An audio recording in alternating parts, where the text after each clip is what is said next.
Diario de Ana Frank, 6 de junio de 1944. ¿Se cumpliría acaso la liberación tan esperada? ¿Se haría el milagro?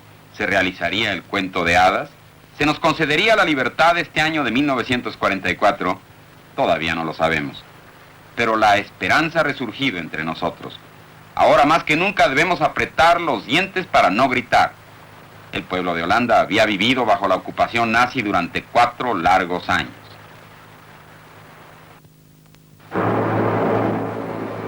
El mundo en guerra.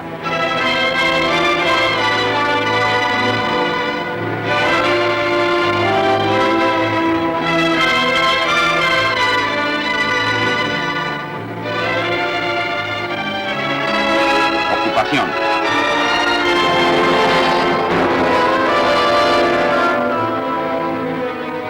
Holanda, 1940-1944.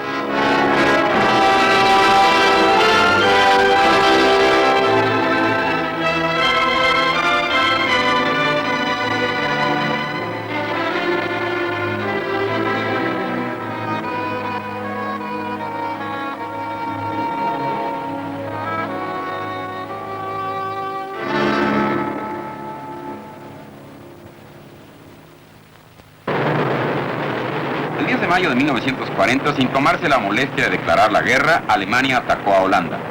Paracaidistas y panzers doblegaron al ejército holandés, cuyas armas eran anticuadas.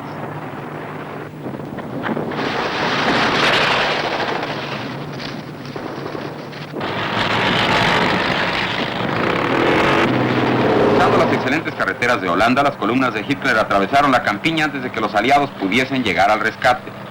A la hora de comer, el 14 de mayo, 50 Heinkels atacaron el puerto de Rotterdam. En 15 minutos iniciaron incendios que destruyeron el centro de la ciudad y provocaron terror entre los habitantes.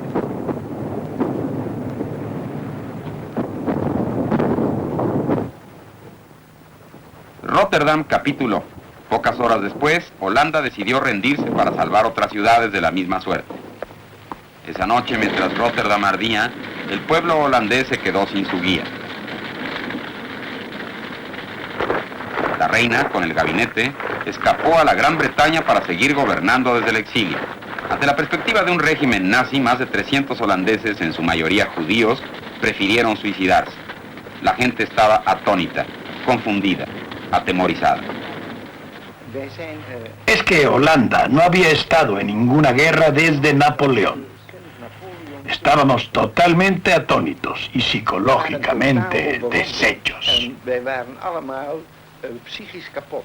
Leímos todos lo que había dicho Hitler y sus propósitos acerca de los judíos, y tenía una firme creencia en lo que él profetizaba. Yo sí creí lo que decía, sí. Que terminaría, desde luego, liquidándonos a todos. En verdad lo creí. No estábamos muy alarmados, no creíamos todas las cosas que decían, ¿no? Mi hermano Eddie, el mayor, él fue a nuestra casa en los días en que empezó la guerra y nos dijo, vengan conmigo e intentemos escapar. Y me acuerdo bien que mi madre dijo, ¿escapar? ¿Por qué? Debo esperar al hombre que trae la ropa limpia. ¿De qué quieres que escape, hijo? Tal vez eran enemigos para nosotros, pero la verdad es que no nos parecían enemigos en ese momento, cuando menos. Nosotros éramos empleados de hotel simplemente, y en tanto no los molestáramos, aceptarían todo. El portero le abría la puerta a cualquiera todo el tiempo, como lo hace hoy y como lo hacía hace años.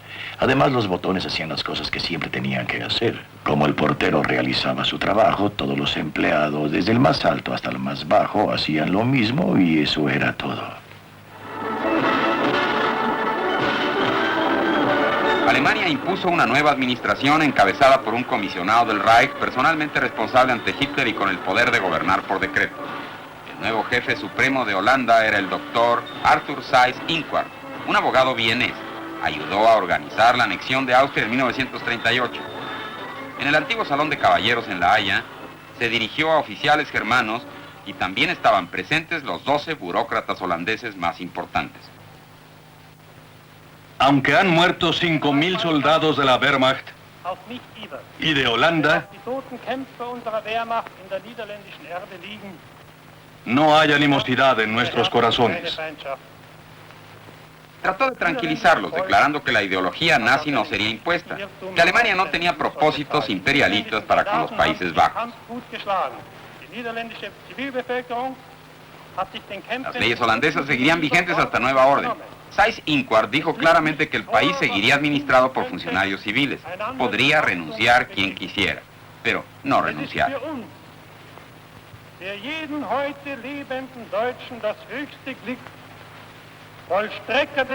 Pidió cooperación. Somos dos pueblos de la misma sangre.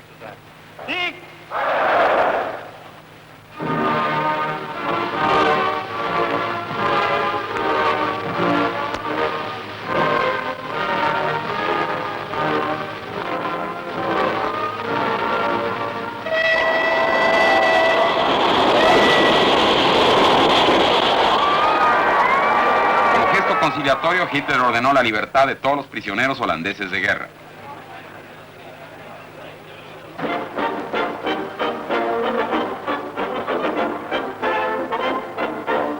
Para el movimiento nazi holandés, la NSB, era un momento de júbilo. Se reunieron para recibir a los invasores. La NSB había efectuado manifestaciones aquí, en Lunteren, durante años.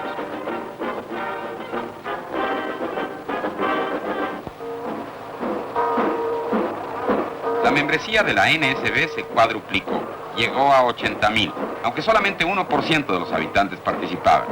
Como el partido nazi de Hitler, la NSB había surgido de la depresión económica, del temor a los bolcheviques y de la promesa de una Europa unificada. Representaba el orden, la disciplina y el Estado autoritario.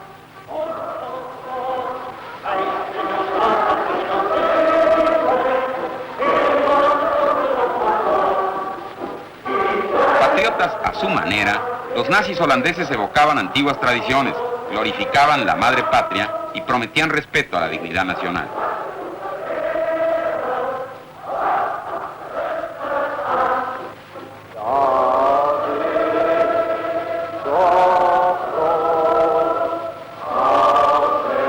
El saludar a la bandera holandesa y cantar el himno patrio constituía el ritual.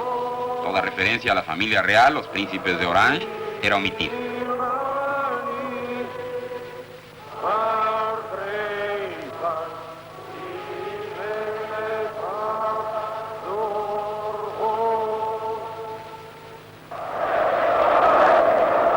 Anton Muser, el líder de la NSB, era un ingeniero con buenos antecedentes entre funcionarios civiles. Veía esto como el momento del resurgir de los Países Bajos como gran potencia. Muser seguía el ejemplo de Mussolini. Hitler era su Mesías, el Salvador de Europa. Pueblo de mi país, hemos permanecido leales a nosotros mismos en 1931, 33, 35, 37 y en 1939. Y permaneceremos así, con amor al pueblo y a la patria.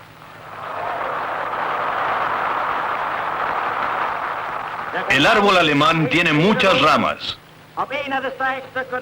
Podemos ser la más fuerte si mostramos que estamos hechos de la madera que se necesita y que el pueblo holandés puede marchar hacia adelante.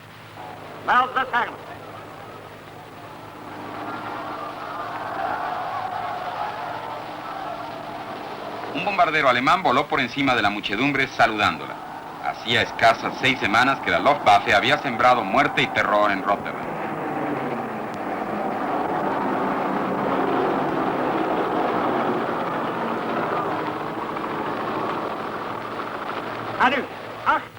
¿Creen estar en guerra con Alemania, sí o no?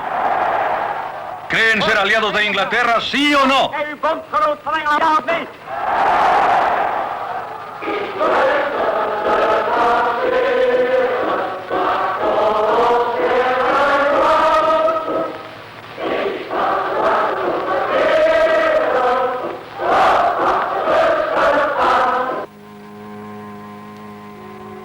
Pero había otra Holanda. Asombrosamente, en el cumpleaños del príncipe, una semana después de la caída de Francia, miles de holandeses comunes y corrientes espontáneamente mostraban su desafío. Los soldados saludaban, mientras la gente cantaba el himno de Orange y colocaban claveles blancos, la flor favorita de Bernardo, en los monumentos nacionales.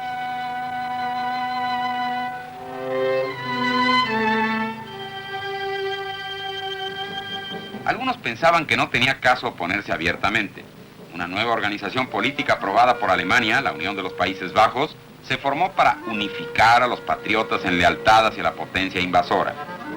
Como la mayoría de los partidos estaban amordazados, parecía una alternativa respetable a la NSB, y el 15% de los habitantes se convirtieron en miembros.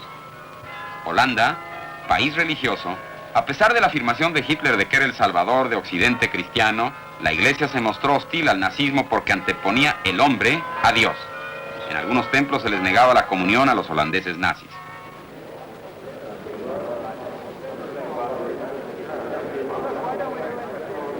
A todos les tomaban huellas, los fotografiaban y los registraban. El gobierno holandés había dejado instrucciones para que los funcionarios civiles permanecieran en sus puestos el tiempo que creyeran era lo mejor para su pueblo. Ahora, sistemáticamente, entregaban tarjetas de identidad a todos los habitantes. Los alemanes introdujeron un cuestionario racial.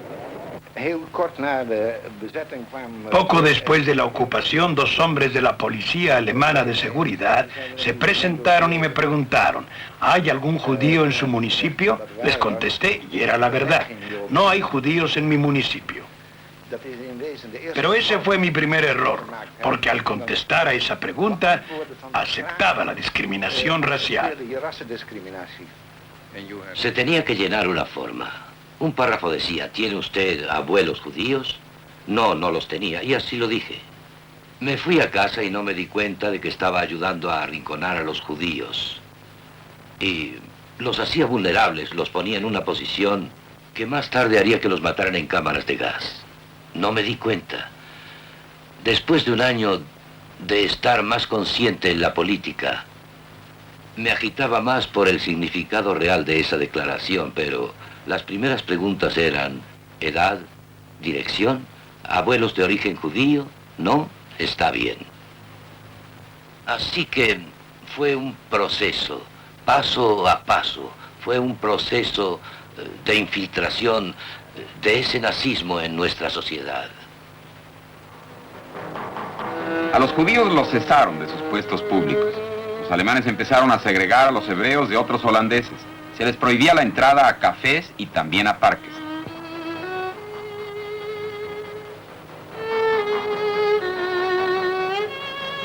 En Ámsterdam, hombres de la NSB penetraron en una zona de la clase obrera. Sacaron a los judíos de las tabernas y los golpearon.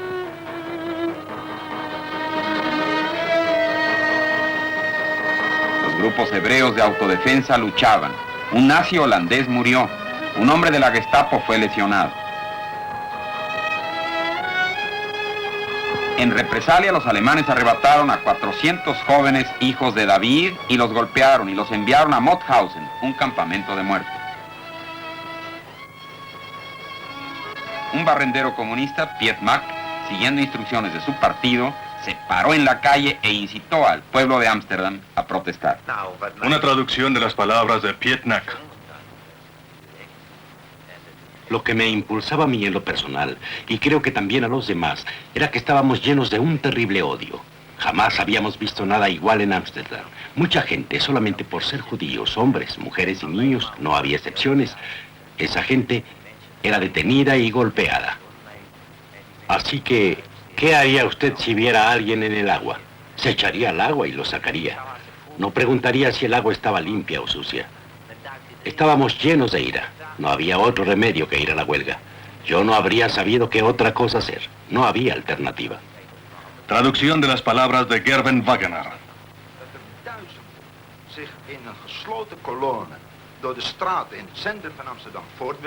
Miles, en una columna apiñada, marcharon por las calles en el centro de Ámsterdam, mientras que los alemanes giraban a su alrededor en tanques.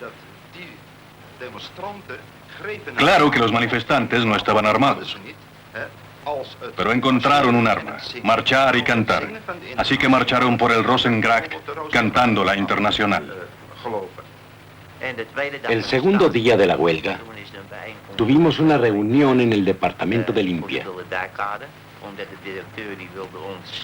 El patrón quería que empezáramos a trabajar la tarde del segundo día, pero ya habíamos decidido que regresaríamos hasta el tercer día.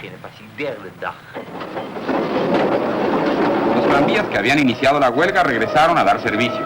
Los alemanes habían matado a 9 personas. Seguir con la huelga hubiese sido un baño de sangre. Durante 48 horas los obreros, los tenderos y los hombres de negocios habían efectuado un paro único en defensa de los judíos. Ante tal oposición, los alemanes olvidaron su espíritu conciliatorio. Los alcaldes de 3 pueblos que habían sido tolerantes con los huelguistas fueron sustituidos por nazis holandeses. Los líderes de la NSB no formarían al gobierno, pero fueron ubicados en puestos de poder. El director del Banco Países Bajos, Rost van Toningen. Mi esposo se unió a la NSB en 1936. Estaba muy interesado en la obra de Hitler, en lo que éste hacía en Alemania. En Holanda la situación era muy diferente a la de Alemania. Teníamos mucha pobreza aquí en Holanda. No había edificios, 3/4 partes de la población, de los habitantes no tenían trabajo, tenían muy poca ropa, así que era una situación no muy buena en Holanda. Antes de que yo fuera miembro de la NSB, estuve en el movimiento juvenil.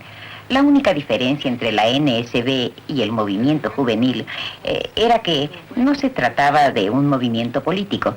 La intención, unir a los niños que venían de padres pobres para darles un ideal, trabajar en equipo para otra persona.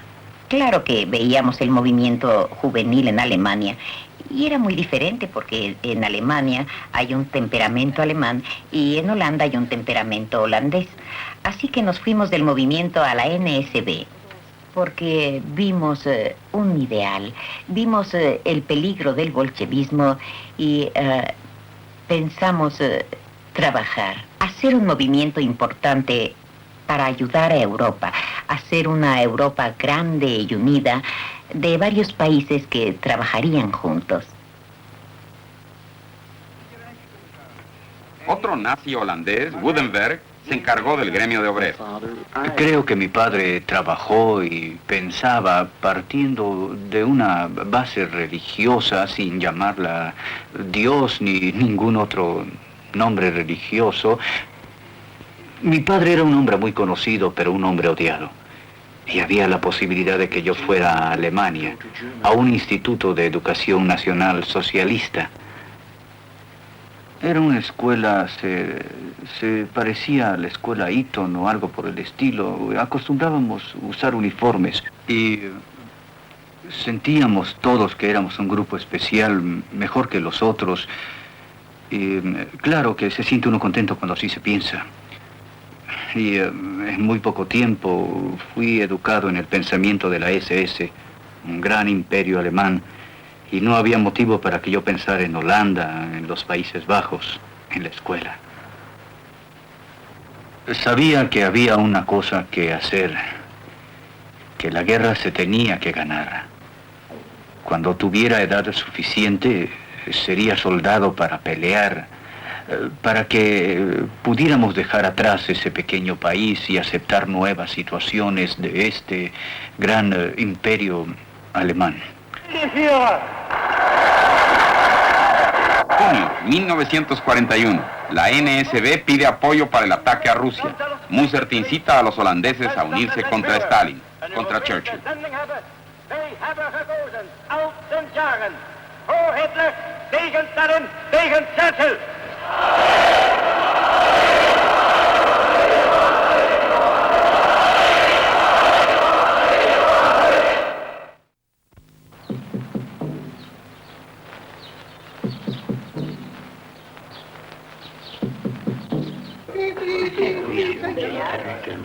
Primero empezaba bip, bip, bip. Llegó Radio Orange y estábamos todos sentados en la oscuridad. No se podía encender una luz, solo una vela pequeña. Y es entonces cuando nos poníamos a escuchar. Cientos de miles se expusieron al arresto por escuchar transmisiones holandesas desde Londres. El radio les pedía a los patriotas que pintasen letreros. O-Z-O. Orange ganará y la V de la victoria. Goebbels empezó una contracampaña no muy convincente, que la V era de la victoria alemana en todas partes. A principios de 41 decidimos abrir un cabaret político. Buscamos en todas las tiendas de discos en Londres viejos discos holandeses, porque usábamos las tonadas de estos discos y les poníamos letra nueva para que todos los holandeses pudieran silbar la tonada y casi todos ellos supieran que lo habían escuchado en la Radio Orange. En lijkt het nieuws soms wat me naart, nooit zien wij te zwaar. Denk er maar naar regen, komt altijd zonneschijn. En na deze donkere tijd van willekeur, van schande en terreur, zal er een dag van vreugde en van weerzien zijn. Wij zijn trots en vol moed, want het volk van Nederland houdt zo goed. Het kleine Holland weert zich dapper als een reus. Het is oranje, blijft oranje, is de leus. Voor u, voor mij en voor de watergeus. Dos jóvenes llegaron a Inglaterra en una canoa. De inmediato me los presentaron y de pronto se dieron cuenta de quién era yo. Entonces me miraron en una forma muy extraña y dijeron, ¿es usted? ¿Es la chica? ¿Es la voz? Y yo contesté que sí. Luego preguntaron, ¿puedo tocarla? Y les dije, claro que sí. Después algo pasó, algo muy extraño, y de pronto me di cuenta de lo que yo significaba. No mi persona, sino la voz. Quiero decir, todo lo que nosotros queríamos hacer significaba tanto en los países ocupados.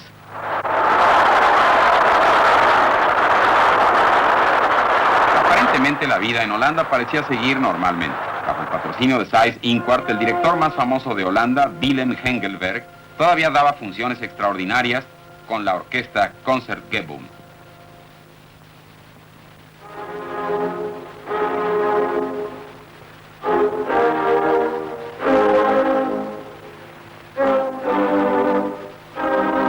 Los alemanes seguían aumentando el control.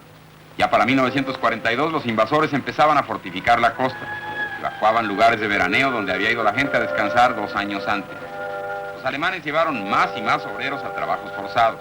Los que se resistían eran encarcelados y fusilados.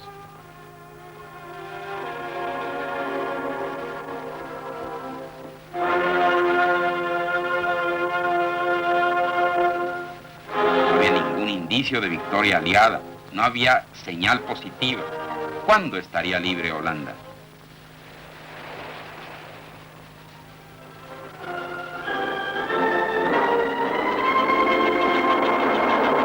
Las promesas alemanas de no imponer ideología habían quedado atrás. Todos los artistas, escritores, pintores tenían que ser miembros de sindicatos culturales controlados por los nazis. Solo la música aprobada podía ser ejecutada.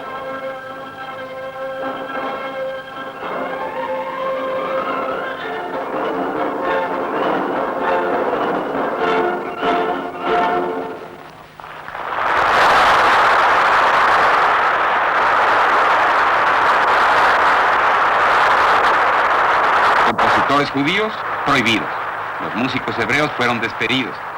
Lentamente se organizó la resistencia. Armas y explosivos para el sabotaje. Una imprenta oculta imprimía y distribuía corriendo graves riesgos. Los hombres en los grupos de la resistencia se convirtieron en la conciencia de Holanda.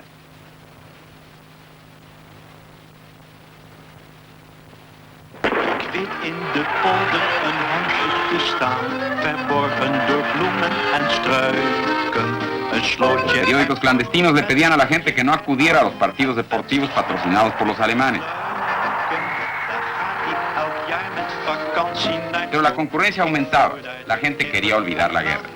koe. Ik maai en ik schaai er zo'n beetje. En zoen in het klompenhok Geetje. Geetje, wat ben je toch mooi. La resistencia también le pedía al pueblo que no escuchara el radio controlado por los alemanes. Se transmitía música popular y propaganda. Los artistas famosos como Eddie Cristiani marchaban en la cuerda floja entre la colaboración y la resistencia. Estaba prohibido que un trompetista o un saxofonista hiciera un movimiento con su instrumento, algo así. Estaba prohibido tocar una nota que fuera más alta que la nota do, porque resultaba música de negros. Decían en Alemania que la música de negros era música del diablo y que ahora éramos un pueblo culto, como los alemanes. Así que teníamos que tocar música culta y apropiada. En esa época, claro, había muchos oficiales que siempre buscaban chicas bonitas. Bueno, hoy hay clientes en el hotel que también buscan chicas bonitas. Si quieren chicas bonitas, se les busca lo que ellos desean. Todavía puedo encontrar chicas bonitas para ellos, si las piden, desde luego. Pero debo decir que había un... ¿cómo se dice? Uno que tenía su oficina en la Plaza Museo y era, se puede decir, el jefe o alcalde de Ámsterdam. Y era un señor que, bueno, hoy en día diría que era un playboy, eso. Pero entonces era un playboy alemán con uniforme. Tenía sus propios asientos en uno de los cines de la ciudad, el Jatter. Después yo pude ir muchas veces al cine Jatter con su tarjeta, porque esos asientos no eran para nadie, estaban reservados solo para él. Pero dos empleados como yo, joven, nos sentábamos en ellos, invitados por el comandante, así que nos burlábamos de él.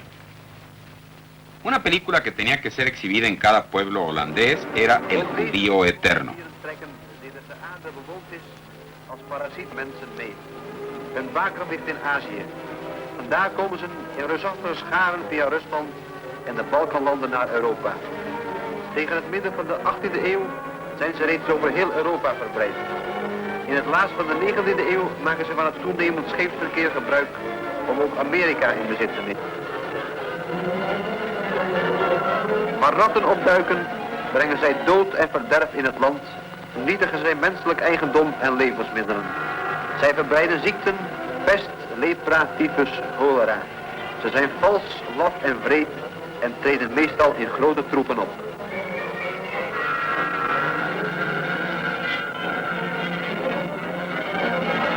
Producida en Alemania, constituía parte de una campaña cuidadosamente preparada para fomentar el desprecio y el odio hacia los judíos. Hier in de tweede en derde generatie heeft de assimilatie haar hoogtepunt bereikt. Wat een uiterlijk en schijn betreft, proberen ze het gastvolk na te apen. Volken zonder instinct laten zich door deze misschien misleiden en beschouwen de Joden inderdaad als hun gelijken. Daarin ligt het ontzettend gevaar. En cada país ocupado, el mensaje del film era subrayado con sabor local. Want ook deze geassimileerde Nederlandse Joden zijn en blijven vreemde elementen in het organisme van hun gastvolk, hoeveel zij er uiterlijk ook op mogen lijken. Los alemanes ponían en marcha su plan para exterminar a los judíos de Europa. Los habitantes locales tenían primero que ser convencidos de que cooperasen, o por lo menos que lo aceptasen. Había 140.000 judíos en Holanda.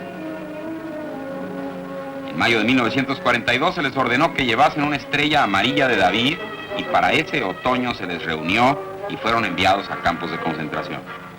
Estaba prohibido para todos los judíos que fueran al cine o al parque o a cualquier lado, pero mi hermano descubrió que por mucho tiempo fue posible alquilar un bote y dar unos paseos en el Amstel. Un sábado un pequeño niño cayó al agua e inmediatamente mi hermano se echó y pudo salvar al niño. Resultó ser el hijo de un fascista que vivía en nuestra calle y la madre del pequeño estaba muy agradecida de que un niño judío hubiera salvado a su único hijo. Y le dijo a mi hermano, si alguna vez puedo hacer algo por ti, entonces ven a mi casa. Mi hermano se fue, pero todavía no salía a la calle cuando de inmediato regresó y le dijo: usted me acaba de ofrecer algo que tal vez me sea útil. Por favor, escriba una nota. Diga que yo salvé a su hijo, es lo único que quiero.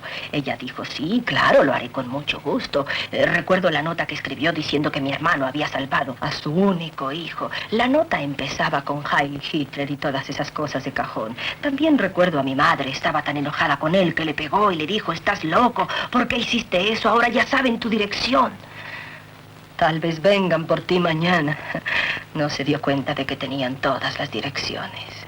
Y bueno, un día nos llevaron a todos nos llevaron a un teatro y había mesas y la gente escribía y era terrible. Pero había un hombre ahí mirándonos, solo eso. Es su familia. Está bien. Ustedes se pueden ir. Y esto fue increíble. Caminar por las calles de nuevo a las 6 de la mañana. Estar libres por primera vez. Ahora estábamos completamente a salvo. Estuvimos en sus garras y nos dejó ir. Estábamos cansados, pero no nos fuimos a dormir. Mi madre hizo café. Nos sentíamos tan seguros. Nos sacaron de nuestra casa, ¿sabe cuántas veces? 11 veces. Siempre jugaban al gato y al ratón. Ya sabíamos cómo iba a ser todo. Llegaba el hombre y regresábamos a casa. La última vez decidió que ya era suficiente, que no sería juego. 10 veces, 11 veces solo por lo de aquel niño. La familia Kaufmann ya debería ir a Bord. Miles de hebreos en vagones llegaban a campamentos de tránsito en Bucht y Westerbork.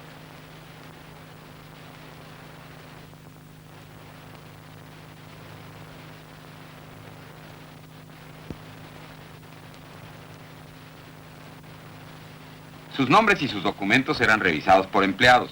Algunos de ellos también eran israelíes. Luego enviados al este, supuestamente a ser reubicados. La verdad, para ser exterminados e incinerados en Sobibor y Auschwitz. La resistencia exigía huelgas y sabotaje. Ferrocarrileros y policías bajo control alemán no reaccionaron. Los trenes seguían puntualmente. De los 140.000 judíos holandeses, 105.000 murieron.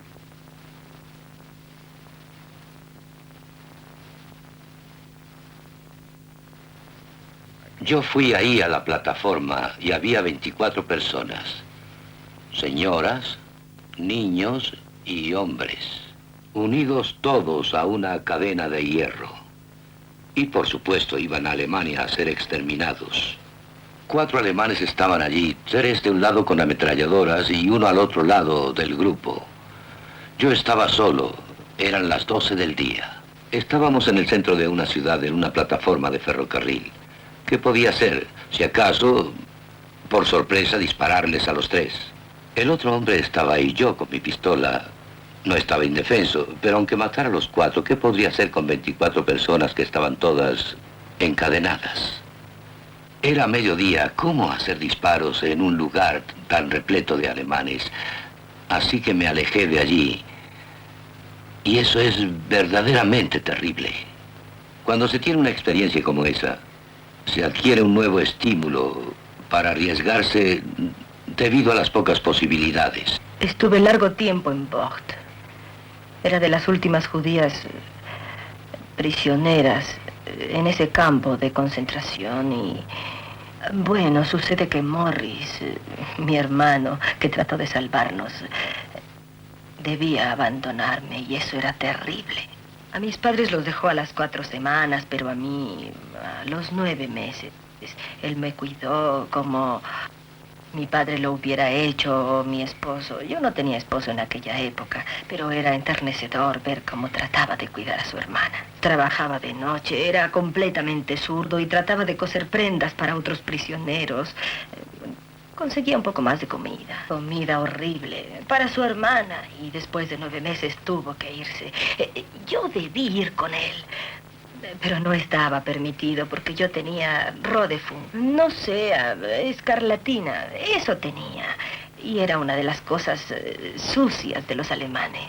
Cuando se estaba enfermo no se podía ir a las cámaras de gas. No, primero tenía uno que recuperarse. Nos daba la idea de que nada pasaba, porque no nos transportaban estando enfermos. Así que mi hermano vino a despedirse de mí y yo lo miraba y pensaba, por amor de Dios, no puede ir con esa ropa tan vieja. Él era pequeño de estatura y entonces le di mi chaqueta y pensaba, se cierra al revés para él, pero no importa, le di un par de mis botas. Y luego lo miré cuando se alejó de la barraca donde yo estaba. Lo vi de espaldas y se parecía mucho a mí. Estaba segura de que nunca lo volvería a ver. Estaba segura. Fracasamos como nación porque no hicimos un frente mutuo con los judíos. Lo hicimos, parte del grupo lo hizo, en Holanda, demasiado tarde. Habíamos sido neutrales en la Primera Guerra Mundial, pensamos que lo seríamos en la Segunda Guerra Mundial y fue una estupidez. Y luego, sentir las ganas de protestar no es lo mismo que traducirlo a una acción efectiva.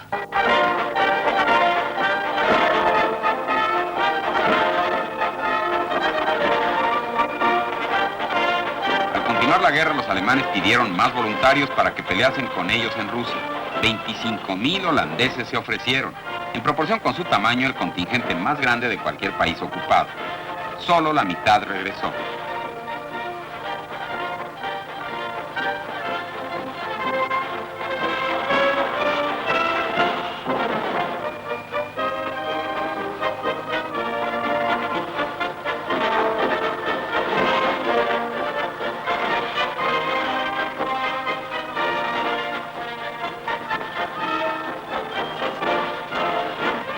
Al mismo tiempo, los decretos alemanes forzaban a los hombres hábiles a reportarse como obreros para trabajar en las fábricas.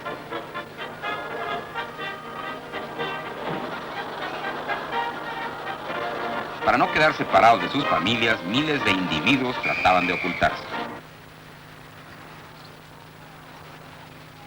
La revisión de documentos por la policía hacía difícil el esconderse. Otro problema era el sistema de tarjetas de racionamiento, otorgadas por funcionarios civiles holandeses. Una de las tareas, localizar irregularidades. Esto porque la resistencia, más grande y mejor organizada, falsificaba timbres y robaba tarjetas de racionamiento para alimentar a los que estaban ocultos. En una pequeña habitación, bueno, de unos 4 o 5 metros, había unas 9 personas, a veces hasta 11. Y además, la gente de otros lugares. No había una sola cosa que hacer. Mondábamos patatas y esa clase de cosas. O leíamos libros de la biblioteca cristiana. Yo jugaba ajedrez con mi esposa. Estudiaba ajedrez en los libros que mis amigos mandaban de Ámsterdam.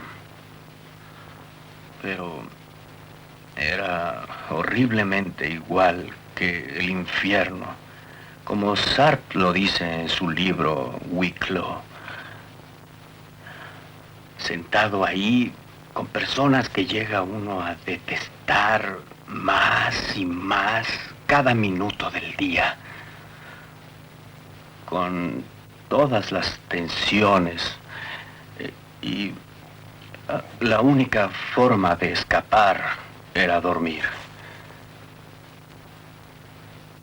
Temprano en la mañana iba al departamento. Teníamos un instituto de Biblias allá. Era bueno porque escondíamos todos los explosivos y armas detrás de la biblioteca del instituto. Y luego a las 9:30 debía estar ahí, no más tarde, porque eso crearía sin duda la incertidumbre en el grupo de dónde podría estar. Y entonces hablábamos de lo que era el programa de la semana. La RAF soltó explosivos plásticos, así que hicimos una bomba plástica. Encontramos un estupendo camión alemán. La pusimos dentro y teníamos que arreglar el dispositivo de esa bomba. para que media hora después hiciera explosión. No estábamos entrenados en eso y no insistimos demasiado. Después de 3/4 de hora o de 1 hora aún no estallaba. Así que regresamos al departamento e hicimos otra, pero esta vez un poco mejor. Era algo arriesgado ponerla en el camión por el peligro de que la otra se activara con un pequeño movimiento. Bueno, yo no estaría aquí si hubiera ocurrido, pero no ocurrió. Y media hora después las 2 bombas estallaron juntas. Hubo un gran incendio. Se necesitaba algo de alegría para continuar, porque teníamos días en que sabíamos que algunos de los amigos jamás regresarían. Había varios periódicos ilegales en Holanda. Una vez los alemanes hicieron prisioneros a 40 de nuestros miembros. Los llevaron al campo de concentración en Vogt. Interrogaron a uno de ellos y luego lo soltaron y nos lo llevaron con este mensaje. Si cierran el periódico. Esto era a finales de la guerra. Creo que en 1944. Praktisch, ik denk dat dat aan het eind van de oorlog geweest is. Si dejan de imprimir su periódico, no mataremos a esta gente. Als jullie met die krant staken, dan zullen wij die mensen niet doodschieten. En toen hebben we een bijeenkomst Nos reunimos los demás y lo discutimos cuidadosamente. Toen zijn we tot de conclusie gekomen, we gaan toch door. Llegamos a la conclusión de que lo seguiríamos imprimiendo.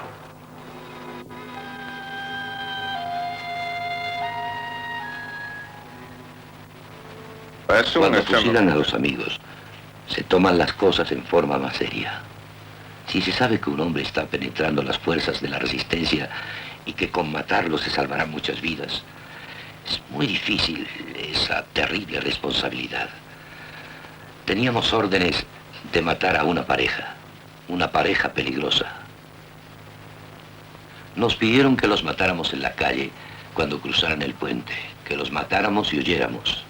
Pero había una escuela muy cerca del puente y también demasiadas personas en la calle y pensamos, vamos a llevarlos a la escuela para matarlos en el sótano.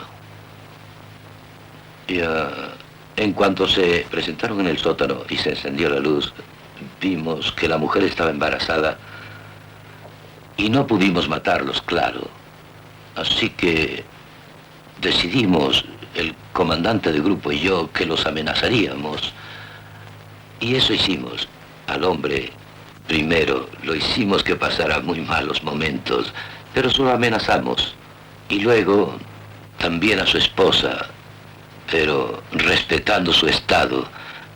Nos arriesgamos a creer en su promesa y a apartarse de lo que hacían y a esperar hasta después de la guerra para que hicieran lo que fuera necesario. Primavera, 1944. El segundo frente que llevaría a la tan esperada liberación. Los alemanes colocaron pancartas advirtiendo que una invasión aliada sería para todos la muerte y la destrucción. Mamá, ¿es este el segundo frente del que tanto hablaba papá? Pero llegó la invasión. Para el otoño de 1944, los aliados corrían hacia el norte. El 13 de septiembre fue liberada la primera ciudad holandesa, Maastricht, en el extremo sur. Miembros de la resistencia arrestaron a los nazis y castigaron a las colaboracionistas. En tanto la punta sur de Holanda se regocijaba, el resto del país todavía esperaba impaciente. Días después, perdieron la esperanza. Los aliados habían sido vapuleados en Arnhem.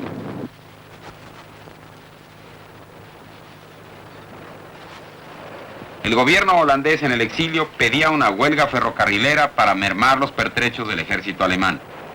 Los ferrocarrileros que se habían rehusado antes, ahora acudieron en masa y hubo un paro total. Los alemanes reaccionaron cortando todo abastecimiento de combustible y alimentos a Holanda Occidental.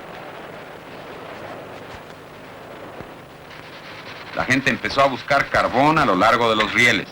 En las tiendas no había alimentos. Los precios se elevaron por el mercado negro.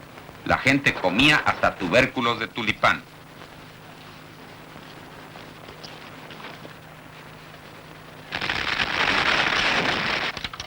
A pesar de las privaciones, los huelguistas no cedieron.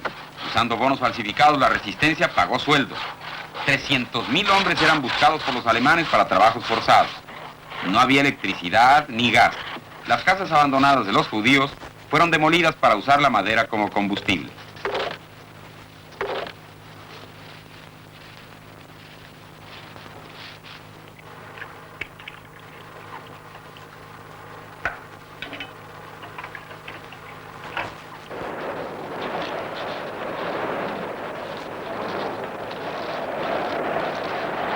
Al empeorar el invierno, los alemanes cedieron y permitieron cocinas donde se expendía sopa.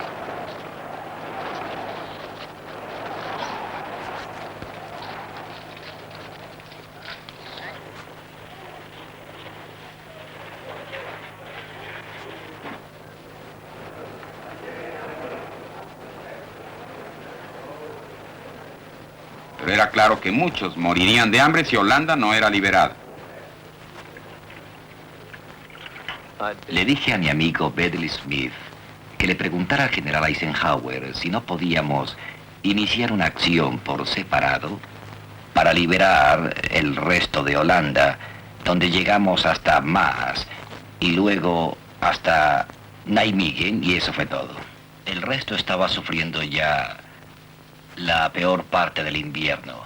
Para entonces, rápidamente y casi simultáneamente, el contraataque alemán se efectuó en las Ardenas, que echó a perder casi todo lo que habíamos esperado. Hitler saqueó a Holanda. En Rotterdam solamente en 2 días de noviembre de 1944, 50.000 hombres fueron detenidos y llevados a Alemania.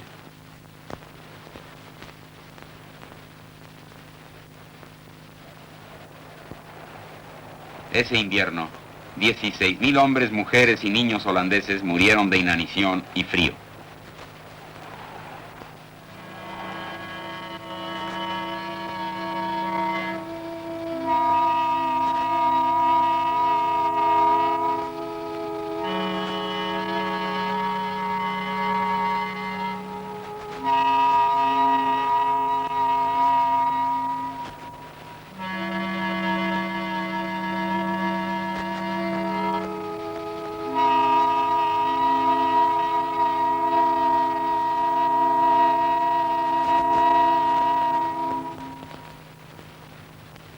Y los libertadores todavía no llegaban.